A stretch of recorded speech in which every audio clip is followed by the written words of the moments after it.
जय श्री राम।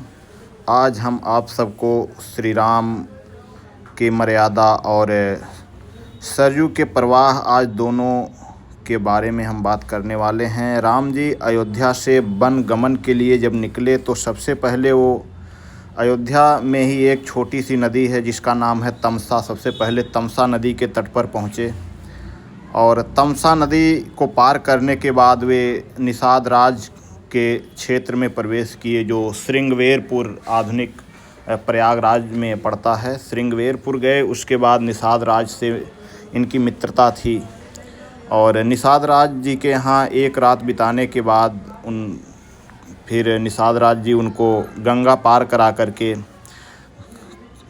फिर छोड़ दिए। राम जी फिर गंगा पार करने के पश्चात फिर चित्रकूट गए। चित्रकूट में कुछ दिन बिताने के बाद फिर वहाँ से फिर पंचवटी के लिए प्रस्थान किए। पंचवटी के बाद फिर वो दक्षिण भारत का जो एक 12 ज्योतिर्लिंगों में से एक है रामेश्वरम, जिसकी स्थापना स्वयं प्रभु श्री राम ने किया था। वो रामेश्वरम गए और वहाँ शिव जी की प्रार्थना किए अपने हाथ से शिवलिंग बना करके। उसके बाद की घटना आप जानते हैं। फिर सीता हरण हुआ, लंका गए, लंका विजय के उपरांत फिर अयोध्या वापस आए और उनका राज्याभिषेक हुआ। इस संदर्भ में हम बात कर रहे हैं और राम से जुड़ी घटनाओं को लेकर के माँ सरयू का जो जल है और उनकी महिमा है उसके बारे में भी हम आप सबको बताने जा रहे हैं। सरयू आज हम बात करेंगे सरयू नदी के बारे में। सरयू नदी केवल एक जलधारा नहीं, यह संस्कारों की एक धारा है।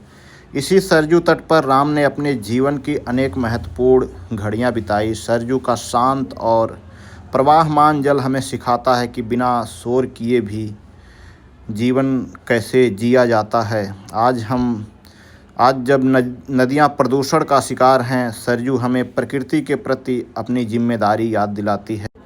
राम और सरयू का संबंध केवल एक धार्मिक संबंध नहीं है, यह जीवन दर्शन का एक संबंध है। राम जैसे मर्यादित थे वैसे ही सरयू शांत और पवित्र मानी जाती हैं।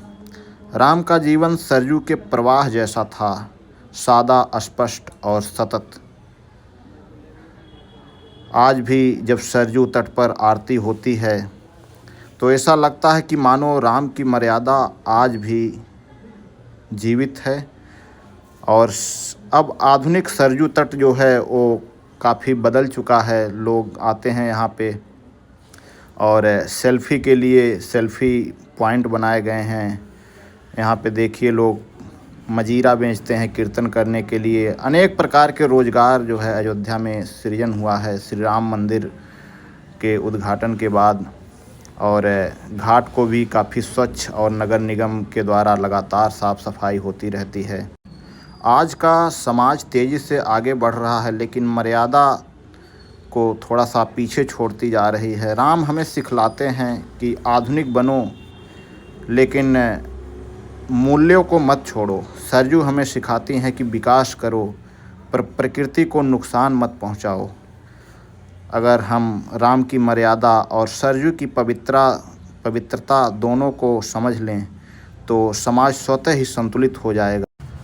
राम का जीवन और सरयू का प्रवाह दोनों आज भी हमें जीने की दिशा दिखाते हैं। श्री राम का जीवन केवल एक राजकुमार का जीवन नहीं था, वह कर्तव्य, त्याग और अनुशासन का आदर्श थे। पिता की आज्ञा के लिए राजपाट त्याग देना और वनवास स्वीकार करना यह कोई साधारण निर्णय राम जी के लिए नहीं था। इसीलिए वो मर्यादा पुरुषोत्तम श्री राम कहे जाते हैं, क्योंकि उन्होंने हर काम जो किए वो एक मर्यादित और संयमित दायरे में रह कर के किए। राम की पैढ़ी का भी दृश्य आप लोग देख रहे हैं और सरयू तट का भी दृश्य एक साथ देख रहे हैं। सरयू नदी के बारे में थोड़ा सा मैं आपको बताना चाहूँगा कि ये 12 नदियों में गिनी जाती हैं और ये मानसरोवर से निकल करके और अयोध्या की भूमि को पवित्र करती हुई फिर आगे गोरखपुर, बस्ती, अंबेडकर नगर, इन ज़िलों से निकल कर के ये छपरा के पास सरयू नदी जो है वो गंगा में मिल जाती हैं और फिर गंगा आगे प्रवाहमान हो कर के जाती हैं। बिहार से होते हुए वो सीधा जाके बंगाल की खाड़ी में मिल जाती हैं। मर्यादा पुरुषोत्तम श्री राम का नाम और श्री राम से जुड़ी बातों का जब जिक्र आता है तो उनके चरणों से पवित्र हुई सरयू नदी और सरयू तट अपने आप स्मरण आने लगता है। सरयू नदी की महिमा आज भी उतनी ही पवित्र है जितना त्रेता युग में श्री राम के जीवन काल में थी। आज भी अयोध्या के संत महंत सरयू की पवित्र धारा में स्नान करते हैं और सरयू जल का जो है उपयोग करते हैं पीने में और प्रसाद बनाने में, भोजन बनाने में।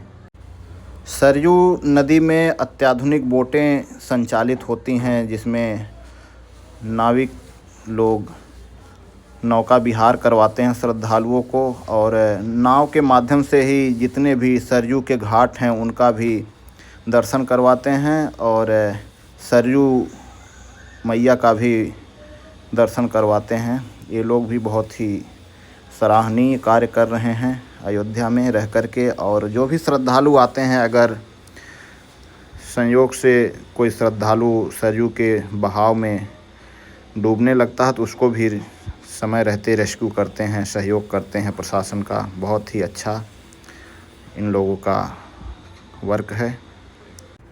अंत में बस आपको मैं यही कहना चाहूँगा, जय जय श्री सीता।